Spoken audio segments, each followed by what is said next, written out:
We skipped a couple pages because those were just experiments to show the gravitational effect. We are now going to start looking at the most often used calculations, or finally getting into kinetic energy and potential energy. Page 10 is a very important page to understand and to read very carefully.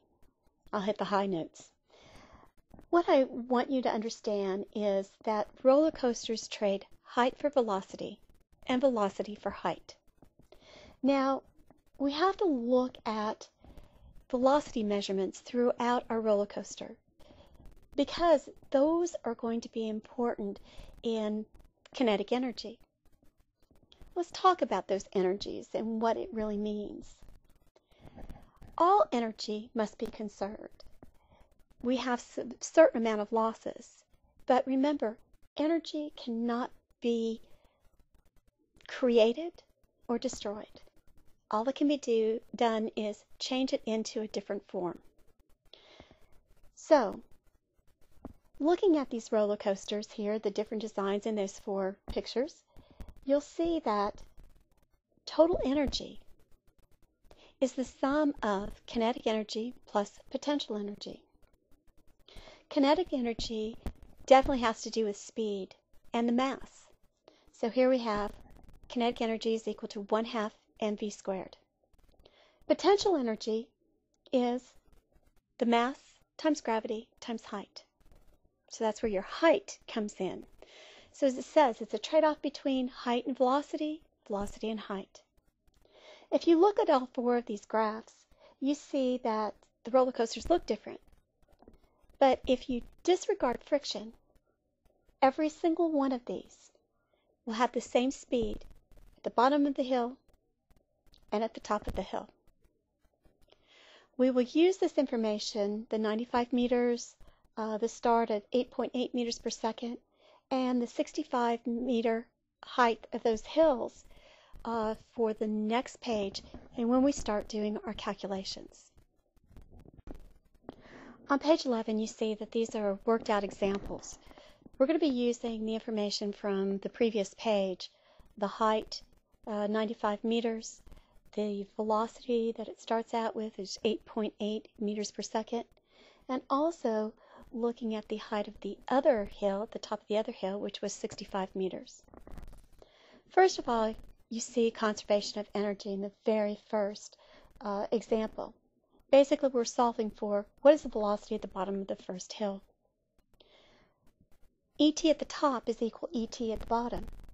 So therefore, kinetic energy plus potential energy is equal to kinetic energy plus potential energy at the bottom. So, look at the next problem, the next equation, and so you fill out for KE 1/2 mv squared. Remember, this is at the top. Your potential energy, mgh. Now, I'm not a fan of that 4th equation because it doesn't wipe out masses completely. But as it says, the masses cancel out because it's the same coaster at the top or at the bottom. We haven't had at least a person fly out of the roller coaster yet.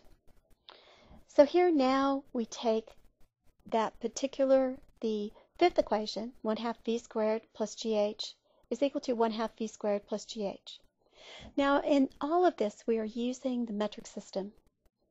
Therefore, we're going to have gravity, which is going to be 9.8 meters per second squared. Now we're going to have to remember this. They don't show any of the units on here, but you're going to have to look at that and be prepared to analyze those units if you're doing it on engineering paper. But here they just basically do a plug and chug. 1/2 8.8, remember that's the V at the top of the velocity at the top of that 95 meter hill. You also have plus then your potential energy, and it has to equal 1/2 v squared. Obviously we're trying to find what's at the bottom of that hill, what's the velocity at that bottom, plus gh, 9.8 times 0. Well, after you do the manipulation, of course you end up with 44.9 meters per second. Okay. Example 2 then shows what is the velocity at the top of the second hill. Using that same information, you see that basically what changes is the numbers on the left side. That would be the 6th equation. You see now we're substituting in the height of the second on the one side. So you have ET at the top of the hill, ET at the top of the second hill. Notice that working it out, you have the height of the first hill, which is 95 meters. Height of the second hill, the opposite side, is 65. Again, go and calculate it. Get a velocity of 27.3 meters per second at the top of the second hill. The next pages of getting the coaster started actually have to do with catapults and an initial force. You won't have that in your roller coaster because we are going to be just placing the marble at the top where you tell us to start and finishing there. But I would like you to go over some of the calculations, pages 12 through 15, as you work through some of the issues of kinetic energy, potential energy, and starting force.